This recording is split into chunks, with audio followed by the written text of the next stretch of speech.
Hi guys, welcome back to my YouTube channel. For today's video, I'm gonna share to you on how will I answer the Chapter 3 activities in Cisco Networking Academy, and at the same time on how will I explain it. So without further ado, let's begin.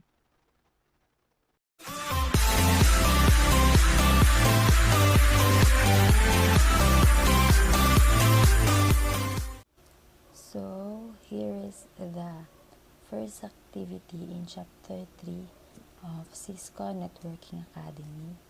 And this activity is all about protocols and layers. But before I answer this activity, let me tell you first what is a network protocol.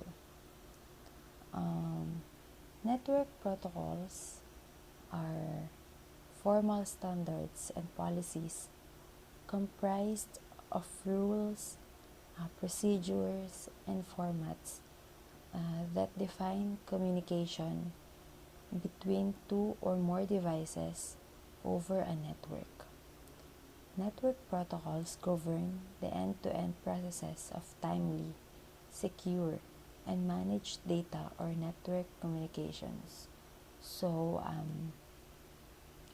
it incorporates all the processes, requirements, and constraints of initiating and accomplishing communication between computers, servers, routers, and other network-enabled devices. So it must be confirmed and installed by the sender and receiver to ensure network or data communication, and apply to software and hardware nodes that communicate on a network. So first is I will answer the activity, and then I will explain each of the layers. So first is for the application layer. So the first one is HTTP, or the Hypertext Transfer Protocol. Next is the BOOTP, or the Bootstrap Protocol. And next is the DHCP, or Dynamic Host Configuration Protocol. Next is DNS, or Domain Name System.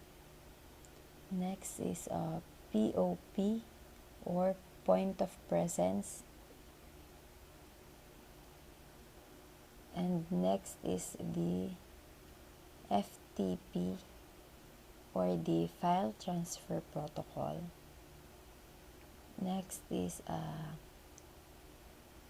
IMAP, which is the Internet Message Access Protocol. And the last one is the SMTP, or Simple Mail Transfer Protocol. And so now I will explain some informations about application layer. And for me, application layer is a layer in the Open Systems Interconnection, or the OSI 7-layer model, and in the TCP or IP protocol suite. It consists of protocols that focus on process-to-process communication across an IP network, and provides a firm communication interface and end-user devices. So those that are listed under the application layer is what we call the protocols. And to add some information, it is the seventh layer of the OSI model, as I've said a while ago, and the only one that directly interacts with the end user. So, the application layer may provide many services, including file transfer, web surfing, web chat, email clients, network data sharing, virtual terminals, and various file and data operations. So next is for the transport layer. For the transport layer, the first one is the UDP, or the User Datagram Protocol. And the last one is the TCP, or Transmission Control Protocol. And so, before we move to the next layer, let me explain to you the transport protocol.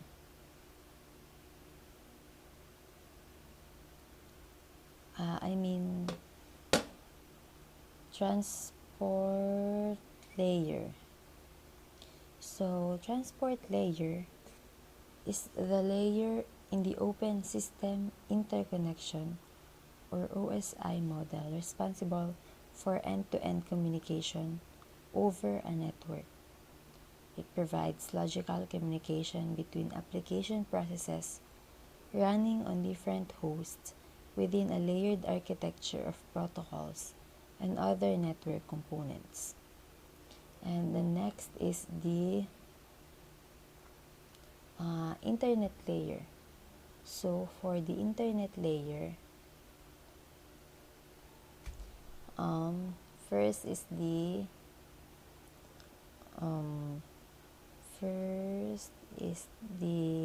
IP, or the Internet Protocol.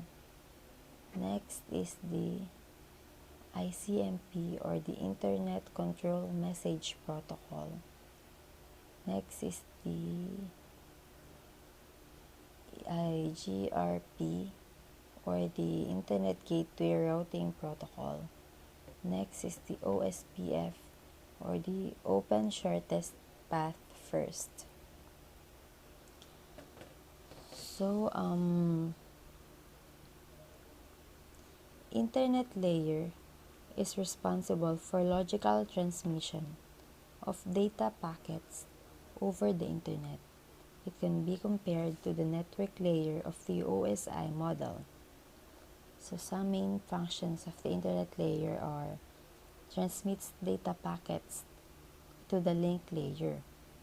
It routes each of the data packets independently from the source to the destination.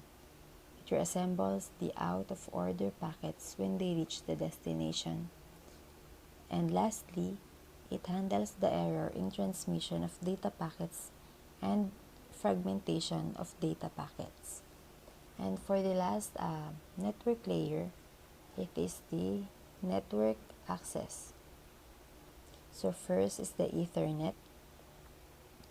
Next is the interface drivers. So a network access layer is the lowest layer of the TCP, or IP protocol hierarchy. The protocols in this layer provide the means for the system to deliver data to the other devices on a directly attached network. It defines how to use the network to transmit an IP datagram. Unlike higher level protocols, network access layer protocols must know the details of the underlying network to correctly format the data being transmitted to comply with the network constraints. The TCP, or IP network access layer can encompass the functions of all three lower layers of the OSI reference model, which are the network, data link, and physical. So, this is the second activity in the chapter 3 of Cisco Networking Academy, and this activity is entitled OSI layer functions. So, for this activity, I will drag the OSI layer to its functional description. But since it seems that the answers are difficult to drag to its corresponding descriptions, I will just explain it to you, and yeah. So first answer is the transport.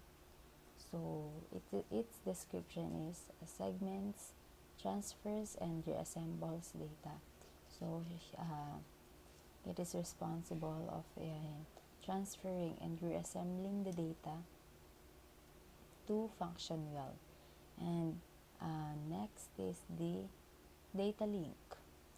So it is responsible for exchanging frames between devices. And next answer is the application. It contains protocols used for process-to-process communication. Next is a network. It provides a data path or route. So it means that it is the pathway, or it really gives a path or route for the message to carry from the source to the destination. And next is the physical. It is a bit transmission. And then for this activity, is part 2. And for the part 2, the first answer is the network access. It controls hardware, devices, and media. And next is the transport. It supports communications across diverse networks. And internet, it determines the path through the network. And lastly is the application. It represents data to the user and controls dialogues. So for the third and the last activity in the chapter 3 of Cisco Networking Academy, this activity is entitled the encapsulation process.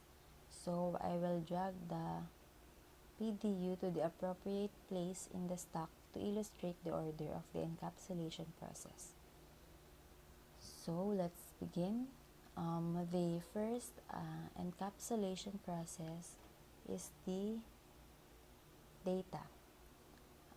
Data encapsulation refers to sending data where the data is segmented with successive layers of control information before transmission across a network.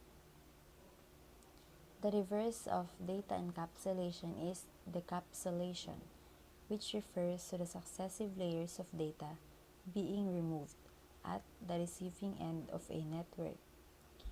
So, when a network device sends a message, the message will take the form of a packet.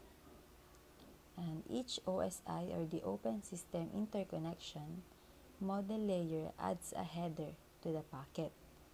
The packet is then covered with some information directing it onward to a destination. This is analogous to the address on a letter, in which the actual message is carried inside the envelope. Similarly, the message in the packet is encapsulated with some information, such as the address of the next node, protocol and information, the type of data, and the source and destination address. So, the next process is the segments. So for the segments, a network segment commonly refers to a specific connection between two computers or between two pieces of hardware, such as a bridge or router. In general, the term refers to a specific part of a network topology, which represents the way that the hardware system is set up. Various common network topologies include token ring, linear, star, hub, and tree. So let's proceed to the third encapsulation process, which is the packets. A packet is wherever a node on a network sends some data over the network, it passes the data frame to the switch and later to the router. The router, after looking at the destination IP addresses, encapsulates the data and routes it toward the recipient. This encapsulated data is the packet that is forwarded over the network. And in computer networks, a packet is a container or box that carries data over a TCP or the IP network and internetworks. It is the most fundamental logical arbitration of data that is passed over a network. So the second to the last encapsulation process is the frames. So when we say frames, in networking, it is a frame, it is a unit of data. It works to help identify data packets used in networking and telecommunications structures. Frames also help to determine how data receivers interpret a stream of data from a source. So, one way to define frames in networking is that the frame is a primary data unit within level 2 or the data link layer of the OSI model. And the last process of the encapsulation is the bits. And for the bits, what does bit mean? So a bit is short for binary digit. It is defined as the most basic unit of data in telecommunications and computing. So each bit is represented by either a 1 or a 0, and this can be executed in various systems through a two-state device.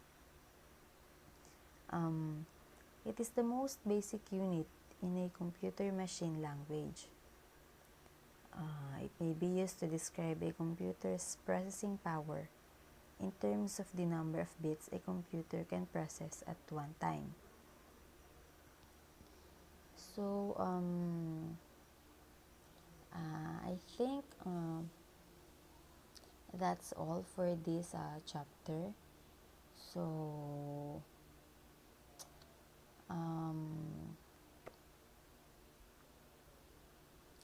I hope that you learn some informations from me, even though it was not that detailed.